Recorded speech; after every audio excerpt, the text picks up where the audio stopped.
we have Carsten from Gameforge showing us what's happening.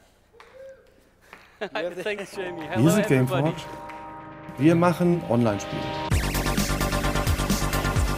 Das Coolste am Computerspielen ist eigentlich, dass man es zusammen macht. Die sozialen Komponenten der Online-Spiele, die sind besonders schön. Also wirklich eine ganz eigene Welt entdeckt, wo man durchläuft, wo man Abenteuer besteht. Es gibt nichts Schöneres, als ein großes, schönes Zweihandschwert in der Hand zu haben und dann so von oben runter zu springen. Ich spiele gern, ich habe gern mit Spielen zu tun. Ich wollte auf jeden Fall in der Games-Branche tätig sein. Fantasiewelten, das war total meins. Gameforge ist ein sehr lockeres Unternehmen. What makes this company so special is its true identity. We're gamers that make games for gamers. Hi everybody, I'm Carsten. Pleasure to be here. Thanks for hanging on a long day, I guess.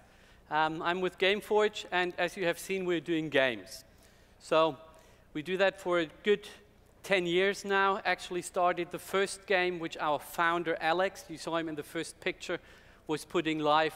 That's 12 years ago, incorporated only 11 years ago, which is very good because that makes me, now being CEO together with Alex, able to say we have been cash flow positive and profitable every single day since we started. Now you ask yourself how that can possibly be the case, simply because Alex had the first game live and the first revenue was coming in back then via the business model of advertising sales before we ever incorporated. So that has changed then. We have been initially doing these browser games running directly, of course, in the browser. And I joined them 2 years later and added games we do not develop ourselves but publish in. And this is games that we install, users install on their PCs for the benefit of having, of course, better graphics, real 3D world experiences. And the central bet we did then to make the change to add client games to the portfolio, and myself joining the company then, was that we could convert users, and there have been millions back then already, from the browser games over to the ARPU-richer territory of the client games.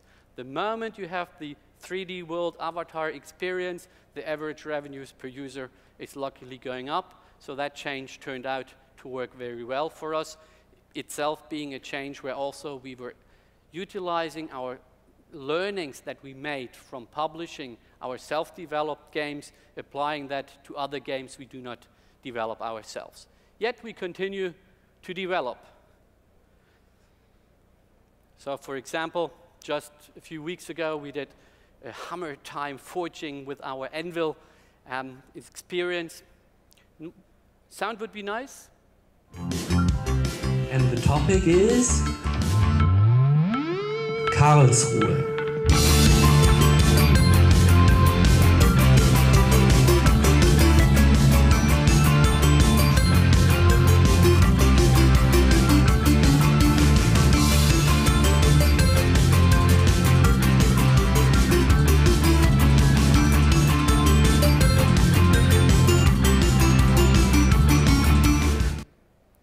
So our guys still enjoy coding on the weekend.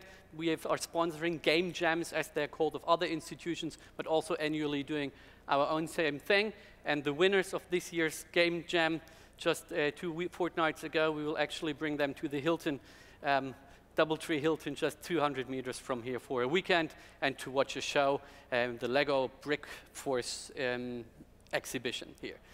So we are in Karlsruhe, Germany. We employ 450 people. That's about 1 million for each of our gamers that we tackle. We are at a good 100 million euros of revenue, nicely profitable, as I said, and doing core games.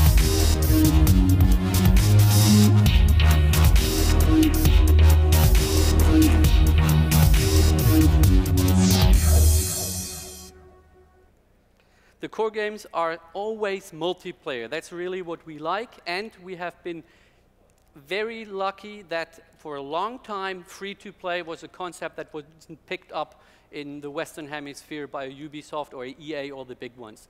So that has allowed us the possibility to grow. Of course, nowadays we face a situation in which pure USP of free-to-play is no longer making it.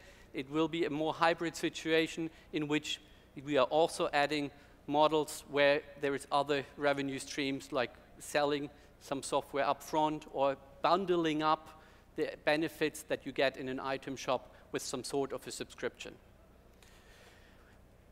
The big change we have been facing, of course, after the wave of social games was the mobile revolution. For us, as a pure play PC company back then, we wouldn't have needed that, to be honest, and it is even the core gamers that we are servicing to that have actually, and lamentably, been reverting to their couch and using some of their spare time to spend with pads, tablets, or even smartphones. So of course, that's a change and brought a whole new wave of fantastic companies to the marketplace. What we do with that is that we, in mobile games, of course, extend our browser games so that they can be played in the bus, and that we also, of course, are concentrating on multiplayer experiences. For example, you will see in the next one where we bring out new games that are really leveraging what we have experienced to be successful in the past. We did a mobile activity since 2011 with a specific company ourselves. Hex is the first ever real MMO TCG. Sigils is synchronous real-time combat game on tablet with a heavy emphasis on both PvE co-op play as well as PvP competitive play. Matchday ist ein Mobile Football Manager. Das heißt, es ist ein Fußballmanager, der auf allen mobilen Geräten funktioniert und spielbar ist. Orcs Must Die Unchained, it's a Fortress Siege game. The Fortress Siege part of it for us is really, we started off and we consider the game 2 games of OMD at once being played simultaneously.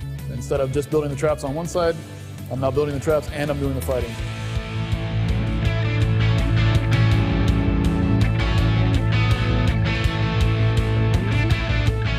This year's Gamescom 2014 has been fantastic for us. I believe that the portfolio of games that we are showcasing this year is as strong as never before.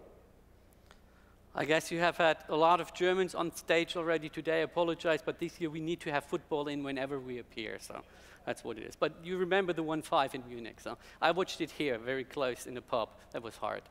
So, for us, coping with the environment means bringing really new approaches. Sigils, which we have seen here, is the first hardcore synchronous MOBA RPG, whoever can understand that, on tablets. That might be too early, but we think it's a risk that we can run through, and it will open up something very new. So Marco asked us to talk about change.